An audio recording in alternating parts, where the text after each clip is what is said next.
25 जून को हमने एक वीडियो अपलोड की थी तकरीबन एक महीना पहले, जिसका टाइटल था डॉक्टर जलाली को गुस्ताख कहने वालों, अब किस किस को गुस्ताख कहोगे।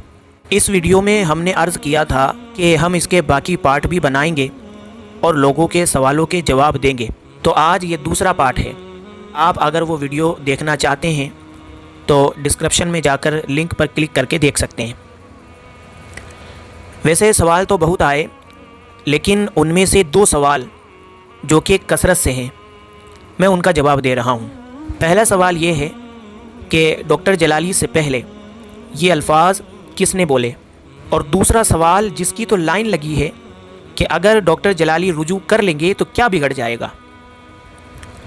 अब चूँकि ये दोनों सवाल ऐसे हैं जिनमें बेशुमार एतराज़ात छुपे हुए हैं, और अगर ये हल हो गए तो बेशुमार एतराज़ात ख़त्म हो जाएंगे, इसलिए मैं इन्हीं का जवाब दे रहा हूँ। जवाब देने से पहले एक गुजारिश कि वीडियो को पूरा देखें, तभी असलियत पता चलेगी, और शेयर तो करें ही करें, क्योंकि तभी हमारी वीडियो बनाने का मकसद पूरा होगा। क्योंकि हम जो दलाइल देंगे लोगों के ख्याल में भी नहीं होंगे कि ऐसा भी लिखा हुआ है। और साथ ही ये भी अर्ज़ कर दें कि कुछ लोग हो सकता है ये कहें कि ऐसी चीज़ें आवाम में नहीं बताना चाहिए, तो बेशक नहीं बताना चाहिए और बताते भी नहीं, लेकिन क्या करें, लोग सिर्फ़ अल्फाज पकड़कर गुस्ताखी का फतवा लगाएंगे तो मजबूरन हमें बताना पड़ेगा कि किताबों में ये लफ्ज़ बल्कि इससे भी सख्त अल्फाज लिखे हुए हैं। उन्हीं में सबसे पहले ये किताब है पीर मेहर अली शाह की तस्फिया माबैन सुन्नी व शिया। इसके सफ़ा नंबर 24 पर है, पीर साहब ने मौला अली करमल्लाहु ताला वजहुल करीम के लिए लग़ज़िश के अल्फाज लिखे हैं, तो और इस लग़ज़िश की दलील भी दे रहे हैं। आज लोग कह रहे हैं ना कि डॉक्टर जलाली अपनी बात को साबित करने के लिए गुस्ताखी पर गुस्ताखी कर रहा है, तो क्या यहाँ भी कोई बोलेगा?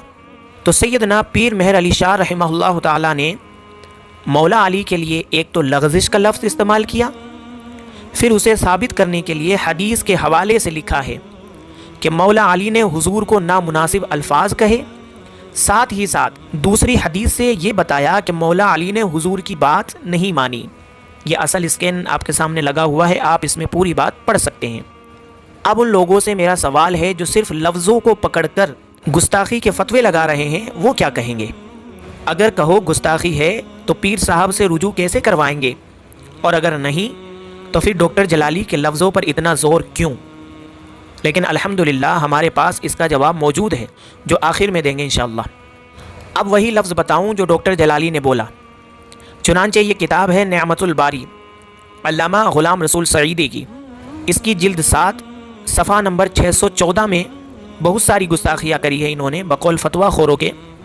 पूरा स्कैन पेज मौजूद है, आप पढ़ सकते हैं। मैं पूरा तो नहीं, सबसे नीचे की लाइन पढ़ता हूँ जहाँ लिखते हैं कि मैं कहता हूँ कि हो सकता है कि हज़रत सैयदा फ़ातिमा का दिल हज़रत अबू बकर से मिलने से इसलिए तंग होता हो कि वो अपने आप को इस पर मलामत करती है। अल्लाह की कसम, अगर ये मसला बताना नहीं होता जिस पर इतना घमासान छिड़ा हुआ है, तो मैं ये अल्फाज अपनी ज़बान से बोलता तक नहीं। इसीलिए मैं गुजारिश करता हूँ कि इस मसले को यहीं पर रोक दिया जाए, वरना पता नहीं कैसे कैसे अल्फाज निकलेंगे और आप फिर किस किस को गुस्ताख ठहराएँगे। बहरहाल अल्लाह हिदायत दे। आगे लिखा कि उन्होंने हज़रत अबू बकर से रसूलुल्लाह सल्लल्लाहु अलैहि वसल्लम की मीरास का मुतालबा किया, हालांकि ये मुतालबा शरअन जायज़ न था। अल्लाहु अकबर। अब डॉक्टर जलाली तो सिर्फ ख़ता बोले, ये तो मुतालबा ही नाजायज़ बता दिए हैं। और यही नहीं, जिल्द 14 सफ़ा नंबर 841 में तो वही लिखा है जो डॉक्टर जलाली कह रहे हैं। मसलन येलो लाइन में लिखा है कि वो सैयदा फ़ातिमा का इज्तिहाद था और अल्लाह उनको मुआफ़ फरमाएगा।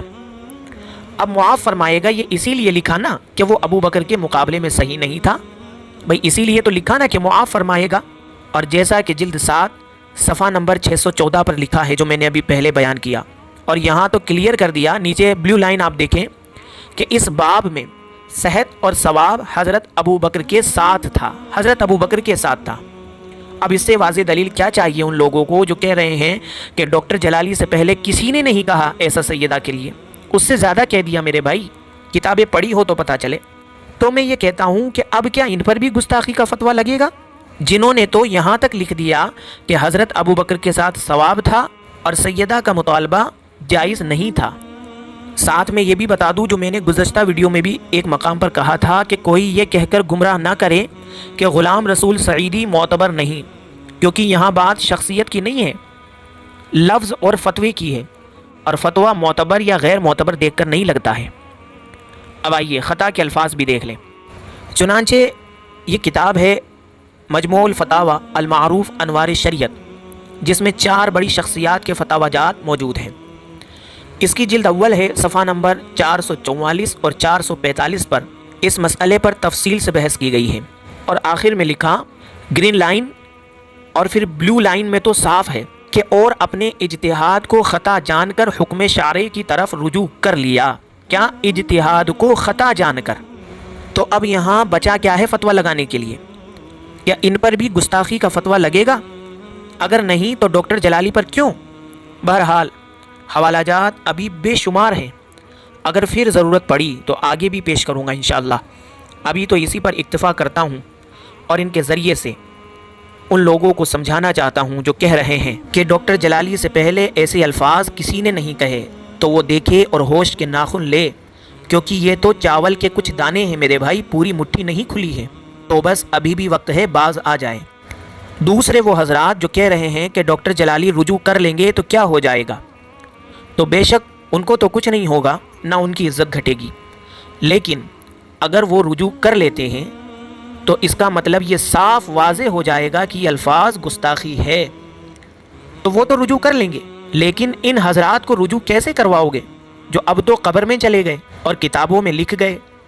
ان ائمہ کو کیسے رجوع کرواؤ گے جنہوں نے یہ اصول امت کو دیا کہ خطائے اجتہادی گناہ نہیں، گستاخی نہیں؟ میرے بھائی کیا اہل سنت کا مذاق بن کے نہ رہ جائے گا کہ جن علماء پر سنی فخر کرتے ہیں، ان کو مناظر اسلام اور شمشیر اعلیٰ حضرت اور کیا کیا القاب دیتے ہیں، جب پتہ چلے گا کہ وہ تو اول درجے کے گستاخ نکلے جن کی توبہ بھی ثابت نہیں ہے؟ یہ بقول ان لوگوں کے کہہ رہا ہوں جو ان الفاظ کو دیکھ کر گستاخی کے فتوے لگا رہے ہیں۔